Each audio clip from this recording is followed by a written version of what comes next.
Hi piece. ஓ குட்டீஸ்களா, எப்படி இருக்கீங்க? நல்லா இருக்கீங்களா? நான் ஒரு சேனல் ஆரம்பிச்சிருக்கேன், ஆர்ட் பட். நான் ஒரு பூ வரைகிறேங்க, 4 பூ. அதுக்கு கலர் கொடுத்து பூ வரையலாம். ஒரு கதை சொல்லலான்னு இருக்கேன்.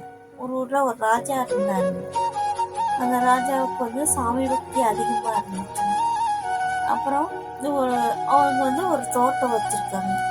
அந்த தோட்டத்தில் ஒரு காவலாளினா காவல் காத்துட்டு இருக்காங்க. அதில் இருக்க பூ ரொம்ப வருஷத்தில் ஒரு வாட்டி தான் அந்த பூ பூக்கும்.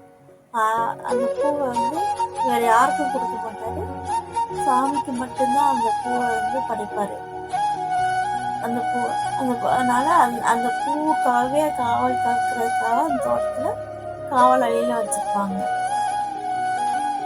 அந்த வழியாக ஒரு பொண்ணு நசுக்கு போய் அங்கே இருக்க பொண்ணுங்களாம் என்ன செய்யும், அதை பார்க்குறீங்க. அந்த பூ நம்ம தலையில் வச்சா அப்படி இருக்கும் அப்படின்னு ஆசைப்படுறாங்க.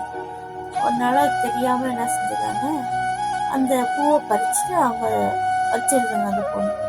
இவரோட ராஜாவுக்கு அந்த பூனா ரொம்ப பிடிக்கணும், சாமிக்கு வைக்கிறது தானே, வச்சு பார்த்துட்டு இருக்காரு. அந்த வருஷம் என்ன செய்யறாங்க, அந்த பூவை பறிச்சு சாமிக்கு வைக்கலான்னு பார்க்கும்போது பூ அங்கே இல்லை. உடனே அந்த காவலாளி சொல்றாரு, அரசரே அங்கே பூ இல்லை அப்படின்னு சொல்லும் போது அரசர் ரொம்ப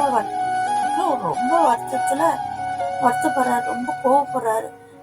நான் சாமிக்கு ஏதோ வைப்பேன், அவருக்கு இதை வச்சாதான் இந்த வருஷம் இந்த பூ வச்சாதான் அந்த வருஷமே அவருக்கு ரொம்ப சந்தோஷமும் மன நிம்மதியும் இருக்கிற மாதிரி நினச்சிக்கிறாரு. அதனால இந்த வருஷம் எனக்கு இப்படி ஆயிடுச்சே அப்படின்னு ரொம்ப கோவப்படுறாரு.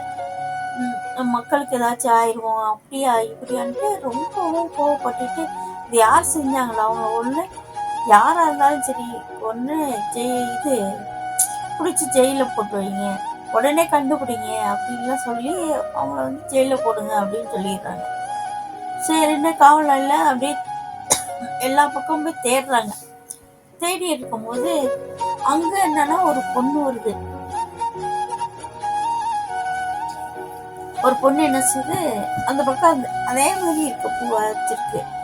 கேட்டா அந்த பொண்ணு அப்படி இப்படின்னு சொல்லி பார்க்குது, கேட்கல. அப்புறம் சென்ன அந்த பொண்ணை பிடிச்சி கேட்கும்போது, நான் இங்கே தாங்க பறித்தேன், நானும் வருஷம் பார்ப்பேன், என் தலையில் வைக்கலான்னு ஆசைப்பட்டேன், எனக்கு ரொம்ப ஆசை, அதனால நான் அதை வச்சுட்டேன், இந்த வருஷம் நான் பறிச்சு வச்சுட்டேன் அப்படின்னு சொல்லி அப்புறம் சாமி இதை போய் அரசர்கிட்ட போய் சொன்னோன்னா அரசரும் அந்த பொண்ணையா பிடிச்சிட்டு போய் ஜெயிலில் போட்டுறாங்க. ஜெயிலில் போட்டோன்னா என்ன ஆச்சுன்னா, ஜெயிலில் போட்டு அந்த பொண்ணை இது பண்ணுறாங்க, ஏதாவது திட்டுறாங்க, இதெல்லாம் பண்ணுறாங்க. அப்புறம் அந்த பொண்ணு ரொம்ப வருத்தப்பட்டு ஆண்டவன்கிட்ட வேண்டிட்டு இருக்கும்போது அதை என்ன செய்யுது,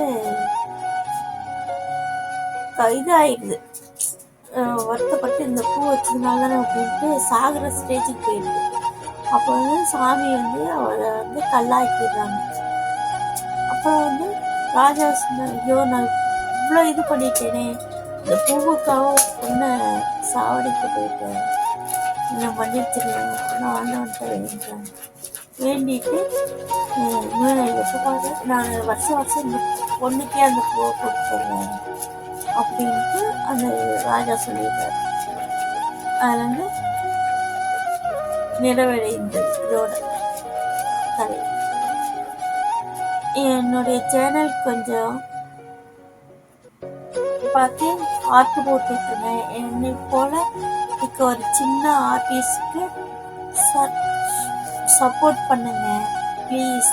ஒரு லைக் கொடுத்து விட்டுருங்க. தேங்க்யூ.